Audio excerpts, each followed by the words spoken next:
ओहो साथीहरु गुगलको पिक्सल 8 प्रो लन्च अगाडि नै यसको अनबक्सिङ भिडियो आएको छ। यो लिक्ड भिडियो र यो लिक्ड भिडियोले तपाईले थाहा पाउन सक्नुहुन्छ कि यहाँ तपाईले गुगलको पिक्सल 8 प्रो को बक्समा के एक्सेसरिज पाउनुहुन्छ र यसको लुक्स र डिजाइन कस्तो हुन्छ भनेर तपाईले यो भिडियोबाट देख्न सक्नुहुन्छ र थाहा पाउन सक्नुहुन्छ।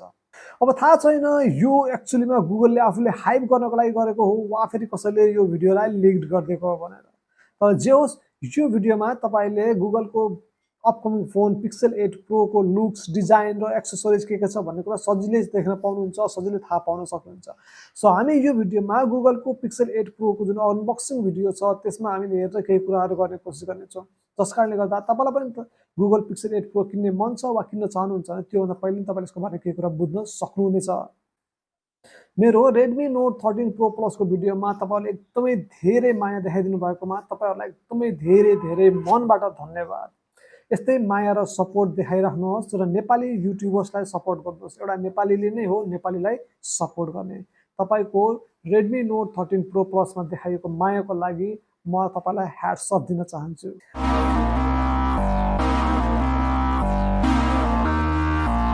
सो आउनुहोस् अब हामी गुगलको पिक्सल 8 प्रो तर्फ लागौं। गुगलको पिक्सल 8 प्रोमा तपाईले 6.7 इन्चको एलटिपिओ एमोलेड डिस्प्ले देख्न पाउनुहुन्छ, जसमा तपाईले 120 हर्ट्जको रिफ्रेश रेट देख्न पाउनुहुन्छ, जसले गर्दा तपाईको मोबाइलमा स्मुथनेस एकदमै धेरै आउनेछ। त्यसको साथै यसको डिस्प्लेलाई प्रोटेक्सन गर्नको लागि अहिलेसम्मकै कर्निङ गोरिल्ला ग्लासको सबैभन्दा बलियो ग्लासलाई युज गरिएको छ, जसलाई चाहिँ Corning gorilla glass Victus V2 भनिएको छ, अर्थात् भर्जन 2, जसले गर्दा गुगलमा लगाइएको यो डिस्प्लेको प्रोटेक्सनले गुगलको डिस्प्लेको प्रोटेक्सन एकदमै राम्रोसँग गर्नेछ। र साथमा यो डिस्प्लेमा तपाईले अलवेज अन डिस्प्लेको पनि सपोर्ट देख्न पाउनुहुन्छ, जस कारणले गर्दा तपाईले आफ्नो मोबाइलमा यदि वाच हेर्न चाहनुहुन्छ वा फेरि तपाईले आफ्नो नोटिफिकेसनहरुलाई हेर्न चाहनुहुन्छ सजिलैसँग हेर्न सक्नुहुन्छ, किनकि अलवेज अन डिस्प्ले रहिरहनेछ। अपरेटिङ सिस्टममा गुगलको आफ्नै अपरेटिङ सिस्टम रहेको छ, जसलाई हामीले एन्ड्रोइड भनेर चिन्दछौँ र त्यही एन्ड्रोइडको 14 भर्जन्समा रहनेछ भने चिपसेट पनि गुगलले आफ्नो नै युज गरेको छ, जसलाई गुगलले टेन्सोर भनिएको छ। टेन्सोरको G3 चिपसेट तपाईले यसमा देख्न पाउनुहुन्छ। यो चिपसेट 4 न्यानोमिटरमा बनेको हुँदा यो चिपसेट एकदमै धेरै राम्रो चिपसेट रहेको छ, बलियो चिपसेट रहेको छ, फास्ट रहेको छ। यसको पर्फर्मेन्स एकदमै धेरै राम्रो हुनुको साथै ब्याट्री एफिसिएन्सी पनि यो चिपसेटमा तपाईले एकदमै राम्रो देख्न पाउनुहुनेछ। यति मात्रै नभएर यो फोनमा तपाईले जीपीयू इमोर्टलिस दिएको छ, जुन चाहिँ G715S रहेको छ र यो MC10 मा रहेको छ। जब तपाईले MC10 सुन्नुहुन्छ तपाईलाई लाग्छ यो मिडियाटेकको चिपसेट हो कि, तर यो मिडियाटेकको चिपसेट हैन, यो आर्म्सले बनाएको चिपसेट हो, जुन चाहिँ एकदमै राम्रो चिपसेटमा गिनिन्छ। यो जीपीयूले तपाईको मोबाइलको पर्फर्मेन्सलाई एकदमै धेरै इन्हान्स गर्नुको साथै गेमिङ एक्सपिरियन्स जुन छ नि त्यो टप नच रहनेछ। त्यति राम्रो तपाईले गेमिङ एक्सपिरियन्स पहिला कहिले पनि पाउनु भएको हुने छैन कुनै पनि फोनमा। गुगलको पिक्सल 8 प्रोमा तपाईले र्याम कति पाउँछ भनेर सोध्दै हुनुहुन्छ भने यहाँ तपाईले एउटा मात्र र्याम देख्न पाउनुहुन्छ, जुन रहनेछ 12 GB को, तर रोम यहाँ तपाईले भेरिएन्टमा देख्न पाउनुहुन्छ, जसमध्ये 128, 256 र 512 GB सम्मको तपाईले यसमा रोम पाउन सक्नुहुनेछ।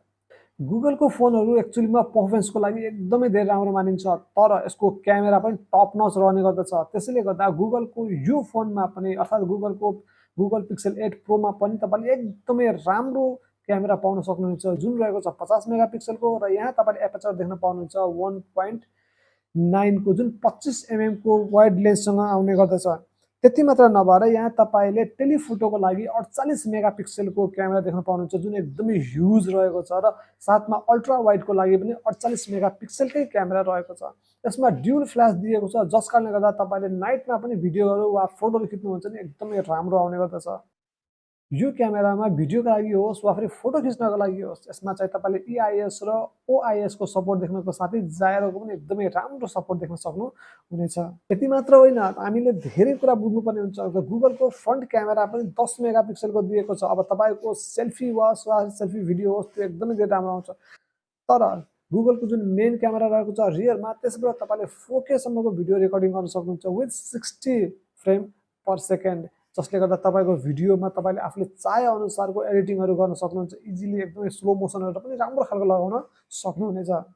गुगलको पिक्सल 8 प्रोमा तपाईले ड्युल स्टेरियो देख्न पाउनुहुन्छ, वाइफाई 6 को सपोर्ट देख्न पाउनुहुन्छ भने लेटेस्ट ब्लुटुथ 5.3 पनि देख्न सक्नुहुनेछ वा पाउनुहुनेछ, जसले गर्दा तपाईको ब्लुटुथ हेडफोनहरू युज गरेर मल्टिमिडिया होस् वा गेमिङ एक्सपिरियन्स हो त्यो एकदमै राम्रो हुनेछ।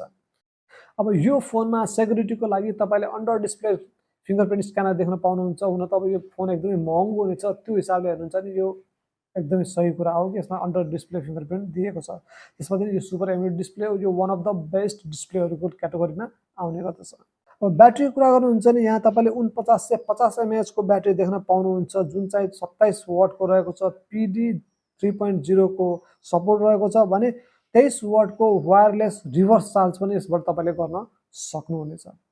यो गुगलको सबभन्दा राम्रो फोनहरूको लिस्टमा पर्दछ र यस गुगलको सबभन्दा राम्रो हुन त तपाईँलाई थाहा छँदैछ होला।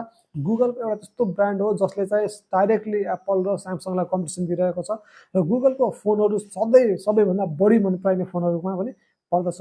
गुगलको गुगल पिक्सल 8 प्रो लन्च अगाडि नै अनबक्सिङ भिडियो आएको छ जसले चाहिँ एक किसिमको इन्टरनेटमा तरङ्ग ल्याएको छ र गुगलको यो फोन पनि हुनसक्छ कि फ्युचरमा गएर एकदमै धेरै सक्सेस हुने सम्भावना देखिएको छ। यसको स्पेसिफिकेसन एकदमै राम्रो छ। अब प्राइस क्याटेगोरी के रहन्छ भन्नुहुन्छ भने अलमोस्ट 1 लाखदेखि माथि हुने सम्भावना यो फोनको देखिन्छ, जसले गर्दाखेरि यो फोन चाहिँ फ्ल्यागसिप फोनहरूको लिस्टमा त त्यसै पनि रहेको छ। सधैँ गुगलले फ्ल्यागसिप लेभलको फोनहरू नै निकाल्ने गर्दछ, तर यो फोन चाहिँ वान अफ द बेस्ट फोनहरूको लिस्टमा पनि आउने सम्भावना एकदमै धेरै छ।